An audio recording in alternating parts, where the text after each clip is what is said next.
বেঁচে যায় দাঁড়া, এটা যখন পড়বো না তখন তোর ক্যাশ ধরতে হইব। আরে ভাই এটা কোনো ব্যাপার হইলো? এটা এখনই দাঁড়াইতাছি। আচ্ছা আসমানের দিকে তাকায় থাকে, এখনই পড়বো, আসলে তুই ক্যাশ ধরে ফেলবি, বুঝছস? আরে ভাই ক্যাচ ধরা কোনো ব্যাপারই না, এই যে ধরে লাইছি মনে করেন। আরে কি হলো ভাই, আমি নক করলে আরে ভাই আমি শেষ হয়ে গেছি। মানে কি ভাই, এই সামনে ভাই কথার জালে প্রত্যেকটা বার ভাই আমারে ফাঁসান ভাই, মিথ্যা কথা। হ্যাঁ পড়ো রুবেল ভাই, আইতাছি।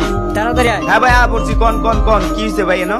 আচ্ছা কত এই ড্রামের মধ্যে কি আছে? ভাই এই ড্রামটার মধ্যে তো তেল আছে, এটা তেলের ড্রাম। ঢোক বেটা, কাটা গেছে তোর এটার মধ্যে তেল আছে। আইলে তো ভাই এটা মনে হয় খালি ড্রাম, কেউ রাখা দিছে। ঢোক, কে কয় এটা খালি ড্রাম বেটা? তাইলে ভাই এই ড্রামটার মধ্যে কি আছে কোন তো? এটার মধ্যে বেটা কেরাসিন তেল আছে, কেরাসিন তেল। ও ভাই তাইলে আপনি জানলেন কেমনে? এটা আবার না জানার কি আছে? তুই এই জায়গায় কি চিনো না তাদেরকে? তোমরা কিভাবে চিনবা? তোমরা তো নতুন প্লেয়ার। তো যারা পুরাতন প্লেয়ার আমার এই ভিডিওটা দেখবা, তাদের নামগুলো কমেন্টে বললা যেও। আই মিস ইউ ভাই আপনাদেরকে।